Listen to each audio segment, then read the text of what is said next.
Gonna build a boat. Gonna build a boat. Boat, boat, oh, boat. Okay, the whole project almost got derailed. So I was budgeting everything out, and if you want that, I'll put a link below. I got to figure out where I'm going to put all my resources. But basically, again, the goal is to build a boat and share with you guys all the problems and then the solutions to those problems for building a wooden sailboat. One of the problems earlier identified is what boat to build. There are lots. When Duckworks was actually a full running company, I talked with them and asked them their advice, and at the time I was frustrated by their lack of advice. They said something like picking which boat to build is like the hardest part of the process. And I get it. There's lots of boats. So I've settled on the SCAMP, and I was looking at the package for the materials.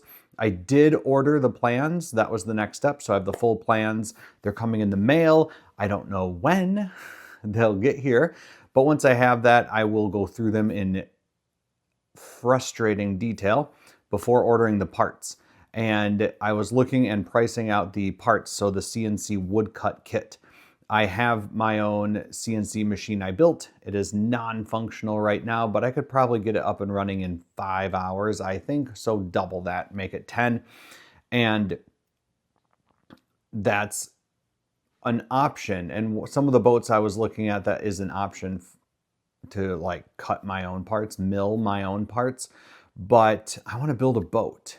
And this week, so I ordered the plans, and then I got the quote for shipping for the CNC woodcut parts, and I can't combine the sails and some of the other materials with them. They don't ship them at the same time in order, to reduce their risk, I guess. But I thought I could reduce the cost. Turns out no.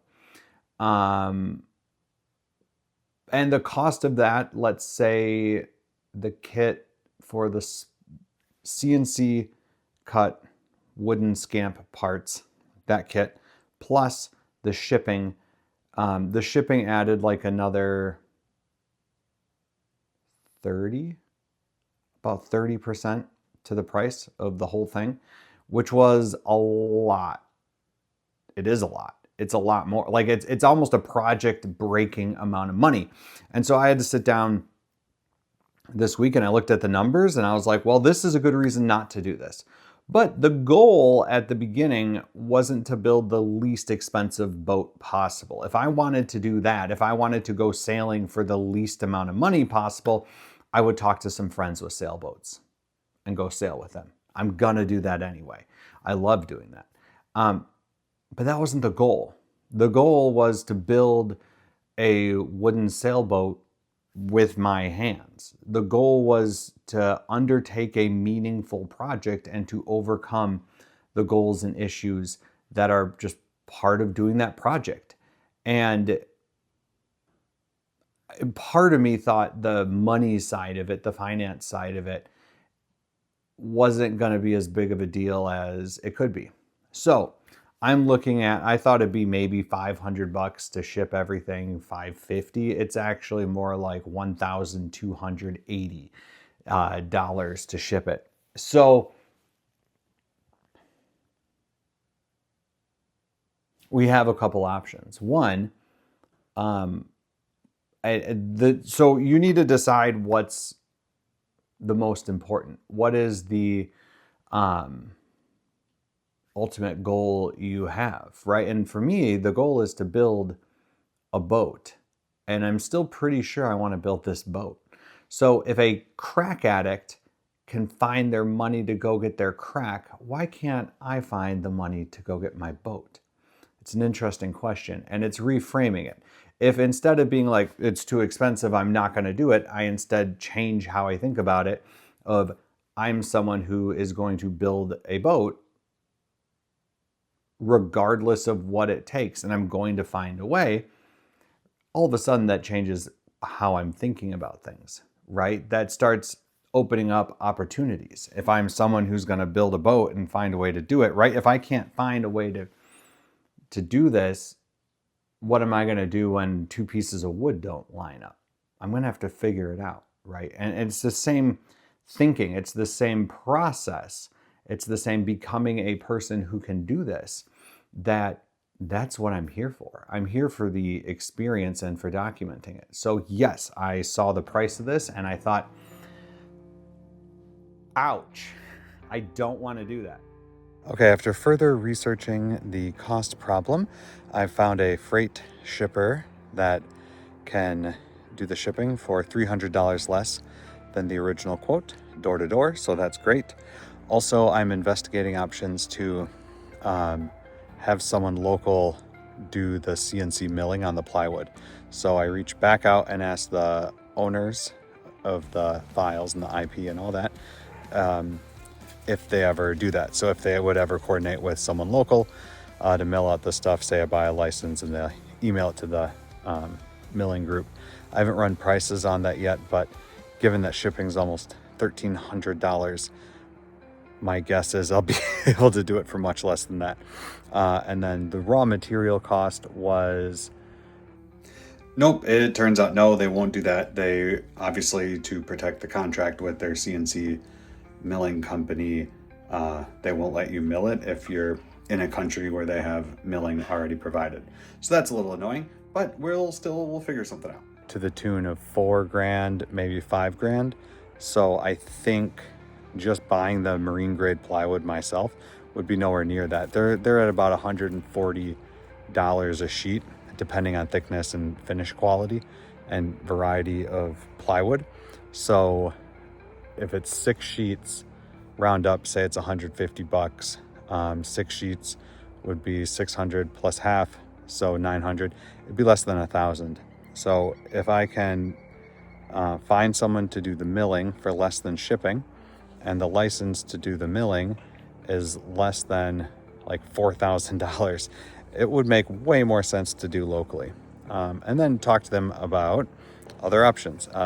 If this takes off and we can provide a similar quality product at a similar price shipping out of the Midwest, maybe there's a chance. Nope, it turns out no, they won't do that. They ask for more business there. I don't know. Seems like they have a good thing, but also seems like this could make a lot of sense. So I am exploring. It's all about mindset, not giving up, finding a way.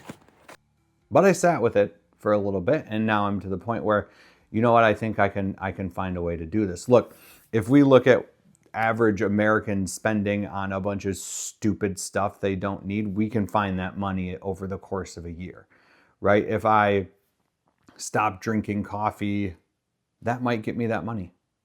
I mean, I don't drink expensive coffee. I grind my own beans. I make it at home. But like,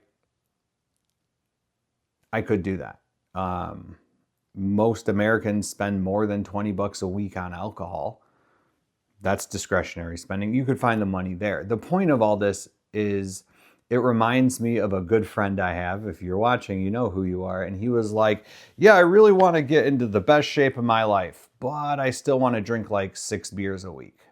And it's like, dude, I don't think those two things are going to work together, right? And so if I'm like, I want to build a boat, but I want to do it right, and I don't want to be surprised by the cost it costs to get things or the time it takes to mail them, like those two things aren't compatible either. So the next question is, how can I find, make, or earn that money? That is a better question. Or what can I sell that I don't use to find that money? Or what can I rearrange? Or, right? So the point is, this week was a shift from, I thought this video was going to be more about like, all right, here's how you order the plans, and we'll do that. But the main piece was, okay, so for everything that I budgeted and planned, I probably have to add 30 to 45% more cost to it, which is a lot. But again, if I wanted the least expensive boat, I would go get a used one.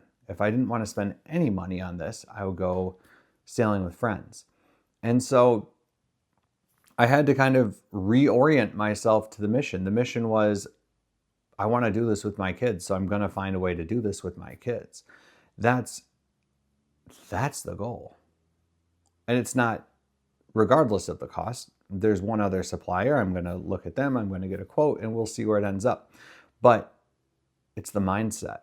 This whole thing is the mindset, right? If you are working on your creative project, maybe you want to finish writing a book, or you want to finish painting a picture, or you want to finish whatever your thing is, expand your garden, whatever, knit something. This is a knit cap, right? Like whatever your thing is, becoming the person who can complete that project might be different from the person you are now. And that can be okay. That can be an improvement. So yeah. This week also has been cleaning my house, organizing, getting rid of things that I'm not going to need or are not important to the projects I have right now, and then removing distractions. Next week will be more visual. I think I can film that. That'll be in the garage, getting the garage ready to become a place where I can build this thing and store the parts and pieces for it. So that's a general shakedown. Let's go sailing, or build a boat, or figure out how we're going to build a boat, right? It's a process, and the process is the fun part. Welcome aboard.